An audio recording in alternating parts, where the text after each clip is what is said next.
A meeting of the minds Tuesday to address the violence plaguing communities across Jefferson County. After that law was passed, permitless carry, we saw a flood of guns go into our streets. That law did not help us at all. It hurt us. From our area's top law enforcement officials to local faith leaders, the Kappa Alpha Psi Fraternity Birmingham Alumni Chapter bringing together this group to talk about causes and solutions. Birmingham Police Chief Scott Thurman says in the city, crime overall is down 14.4%. But what is up is homicides, even with more tips to Crime Stoppers. We've had 104 homicides, criminal homicides this year versus about 82 last year.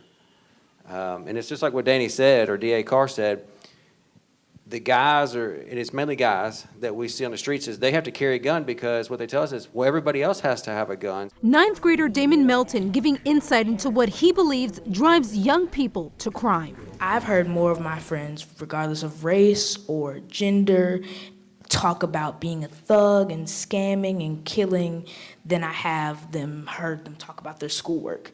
Like, that is what is glorified in our society. Themes that Jefferson County District Attorney Danny Carr explains continue even after an arrest. Those are huge challenges as it relates to holding people accountable.